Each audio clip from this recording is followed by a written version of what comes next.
సింగరేణి పుట్టిల్లు ఉద్యమాల పురిటిగడ్డ కొత్తగూడెం పాలిటిక్స్ ఎప్పుడూ స్పెషలే. ఇక్కడి ప్రజలు ఎప్పుడూ మార్పు కోరుకుంటూనే ఉంటారు. 2014 ఎన్నికల్లో ఉమ్మడి ఖమ్మం జిల్లాలో బీఆర్ఎస్ గెలిచిన ఏకైక స్థానం కొత్తగూడెం మాత్రమే. ప్రస్తుత ఎమ్మెల్యే వనమా వెంకటేశ్వరరావు కాంగ్రెస్లో గెలిచి బీఆర్ఎస్లో చేరారు. కొత్తగూడెం గడ్డ తన అడ్డా అని వనమా అంటుంటే ప్రత్యర్థులు మాత్రం వనమా అడ్డాలో పాగా వేసి తీరుతామంటున్నారు. దీంతో ప్రధాన పార్టీల మధ్య ఈసారి రసవత్తర పోరు జరుగుతోంది. ఇంతకీ కొత్తగూడెం ప్రజలు ఎవరికి పట్టం కట్టబోతున్నారు? అభ్యర్థుల బలబలాలు ఏంటి? Let's watch T fight special story.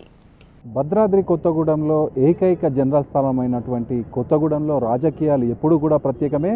2014లో చూసుకుంటే ఉమ్మడి ఖమ్మం జిల్లాలో ఒకే ఒక స్థానం కొత్తగూడెం నుంచి టీఆర్ఎస్ పార్టీ గెలిచిన పరిస్థితి ఉంది. 2018 ఎన్నికల్లో మహాకూటమి అభ్యర్థిగా పోటీ చేసినటువంటి వనమా వెంకటేశ్వరరావు గెలిచారు. అయితే తదనంతరం తర్వాత పరిస్థితుల నేపథ్యంలో బీఆర్ఎస్ పార్టీ తీర్థం అయితే తీసుకున్నట్లుగా కూడా చూడవచ్చు. అయితే ఈ ఎన్నికలలో ఏ పార్టీకి కొత్తగూడెం ప్రజలు పట్టం కట్టబోతున్నారో ఇప్పుడు మనం తెలుసుకునే ప్రయత్నం చేద్దాం. పోరాటాల గడ్డ కొత్తగూడెంలో ఎన్నికల పోరు ఆసక్తికరంగా మారింది. బీఆర్ఎస్ నుంచి సిట్టింగ్ ఎమ్మెల్యే వనమా వెంకటేశ్వరరావు బరిలో ఉండగా, కాంగ్రెస్ సిపిఐ పొత్తులో భాగంగా సిపిఐ రాష్ట్ర కార్యదర్శి కోనంనేని పోటీ చేస్తున్నారు. బీజేపీ జనసేన పొత్తులో లక్కినేని నరేందర్ బరిలోకి దిగారు. మాజీ ఎమ్మెల్యే జలగం వెంకట్రావు కూడా స్వాతంత్ర అభ్యర్థిగా పోటీ చేస్తున్నారు.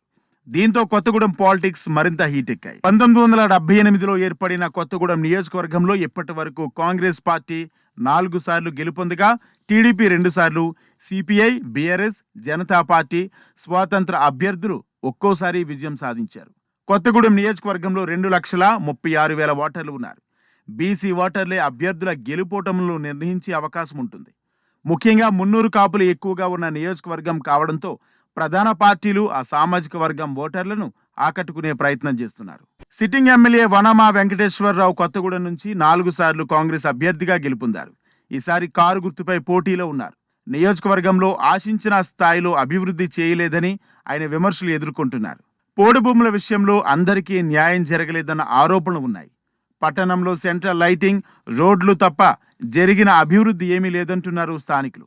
దళిత బంధు, బీసీ బంధులో ఎమ్మెల్యే తనయుడు రాఘవ చేతివాటం ప్రదర్శించారని ఆరోపణలు ఉన్నాయి. ప్రస్తుతం ఈ రాష్ట్రంలో జరుగుతున్న ఎన్నికల యుద్ధం, ఈ యుద్ధంలో మనం సరియైన ప్రభుత్వాన్ని ఎన్నుకోకపోతే గత 10 సంవత్సరాల్లో ఎలాంటి ఇబ్బందులు అయితే గురి అవుతున్నామో ప్రజలందరూ నిత్యం గ్రహిస్తున్న విద్యార్థులు కానీ, మహిళలు కానీ, నిరుద్యోగులు కానీ ఎవరు కూడా సుఖ సంతోషాలు లేరు. ఈ రాష్ట్ర ప్రజలందరూ కూడా ఖచ్చితంగా ఈ రాష్ట్ర ప్రభుత్వాన్ని పారదోలాలనే దృఢ నిశ్చయంతో ఉన్నారు. కాబట్టి మంచి ప్రభుత్వాన్ని ఈరోజు దేశం కోసం, భవిష్యత్తు, యువత భవిష్యత్తు కోసం, ప్రజా సంక్షేమం ఇలాంటి పరిస్థితులను ఆలోచించి ప్రజలందరూ కూడా తమ యొక్క అమూల్యమైన ఓటును ఒక 5 నిమిషాలు మనసావాచకరమని ఆలోచించి మీ అమూల్యమైన ఓటును ప్రజా సంక్షేమే ధ్యేయంగా, ఈ యొక్క దేశ అభివృద్ధి కోసమే ధ్యేయంగా పనిచేస్తున్న ప్రభుత్వాన్ని ఎన్నుకోవాలి. కొత్తగూడెంలో ఈసారి త్రిముఖ పోటీ పక్కాగా కనిపిస్తుంది. బీఆర్ఎస్ రెబల్ అభ్యర్థిగా జలగం వెంకట్రావు పోటీలో ఉండడంతో హోరాహోరీ తప్పనిసరి అంటున్నారు ప్రజలు.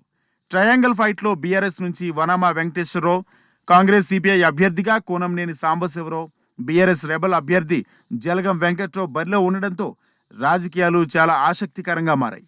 అనేక ప్రచారాలు, అనుమానాల తర్వాత సిట్టింగ్ ఎమ్మెల్యే వనమాకు బీఆర్ఎస్ టికెట్ దక్కింది. సుప్రీంకోర్టులో జలగం వెంకట్రావు వేసిన కేసు నడుస్తూనే ఉన్నా పార్టీ బీఫామ్ ఇవ్వడంతో ఆయన గెలిచి తీరాలని పట్టుదలతో ఉన్నారు. కొత్తగూడెం బీఆర్ఎస్ ఎన్నికల ఇన్ఛార్జిగా రాజ్యసభ సభ్యులు వద్దిరాజు రవిచంద్ర రావటం వనమాకు కలిసొచ్చే అంశంగా చూడొచ్చు. నియోజకవర్గంలో అసమ్మతి నేతలను ఒక తాటిపైకి తీసుకువస్తూ వనమా గెలుపుకు వద్దిరాజు తన వంతు సహకారం అందిస్తున్నారు. బీఆర్ఎస్ కు సిపిఐ అభ్యర్థి కోనంనేని సాంబశివరావు గట్టి పోటీ ఇచ్చే అవకాశం కనిపిస్తుంది. 2009లో సిపిఐ తరపున పోటీ చేసి గెలుపొందిన కోనంనేని కొత్తగూడెంలో తన మార్కు చూపించడం, కమ్యూనిస్టులు సాంప్రదాయ ఓటింగ్ ఉండడం ప్రతికూల అంశాలను చెప్పొచ్చు. కాంగ్రెస్ పొత్తు ఉండడంతో ఖచ్చితంగా గెలుస్తామని ధీమా వ్యక్తం చేస్తున్నారు కోనంనేని. 9 సంవత్సరాలు అయిపోయినాయి. బీఆర్ఎస్ ప్రభుత్వము నీళ్లు, నిధులు, నియామకాలలో తెలంగాణ రాష్ట్రం ఏర్పడ్డది. కానీ బంగారు తెలంగాణ అన్న వాళ్ళు ఇవాళ తెలంగాణను బొందల తెలంగాణగా ఏర్పాటు చేశారు. కానీ ఇవాళ ఏ గుడాల్లో కానీ, ఏ ప్రాంతాల్లో కానీ, ఇవాళ కొత్తగూడెం నియోజకవర్గంలో ఏ ప్రాంతాల్లో పోయినా సిపిఐ పార్టీ కానీ కాంగ్రెస్ బలపరుస్తున్న అభ్యర్థికి బ్రహ్మాండమైన మెజార్టీతో స్వాగతం పలుకుతున్నారు. ఇవాళ రానున్న రోజులు మనకు జరిగే ఈ సార్వత్రిక ఎన్నికల్లో ఈ కొత్తగూడెం నియోజకవర్గానికి బ్రహ్మాండ మెజార్టీగా మన కామ్రేడ్ సాంబశివరావు గారు గెలుస్తున్నారు. కొత్తగూడెంలో బీజేపీ నుంచి లక్కినేని సురేందర్ పోటీలో ఉన్నారు. గతంలో కాంగ్రెస్ ప్రజారాజ్యం పార్టీలో పనిచేయటం, గిరిజన ప్రాంత ప్రజలతో సంబంధాలు ఉండటం, జన సైనికులు అందరూ మద్దతు తెలుపుతుండడం ఆయనకు కలిసి వచ్చే అంశాలని చెప్పొచ్చు. కొత్తగూడెం మున్సిపాలిటీ పరిధిలో ఉన్న వార్డులలో ప్రతి వార్డు కూడా తిరగడం ప్రారంభిస్తాం. ఒక రూట్ మ్యాప్ తయారు చేసుకొని ప్రజల ముందుకు వెళ్తామనే విశ్వాసం నాకుంది. ఈ ప్రచార కార్యక్రమంలో మేము ముందుంటాం. గెలిచే అవకాశాలు జనసేన పార్టీ అభ్యర్థిగా నాకు ఉన్నాయని చెప్పి మీ ద్వారా తెలియజేస్తాం. 5వ గెలిచి తీరుతానని వనమా, కమ్యూనిస్టులు, కాంగ్రెస్ ఓట్లతో తన గెలుపు ఈజీ అవుతుందని కోనంనేని ధీమాలో ఉన్నారు. తన తండ్రి తాను నియోజకవర్గంలో చేసిన అభివృద్ధి తనకు కలిసొచ్చే అంశాలని జలగం వెంకట్రావు చెబుతున్నారు.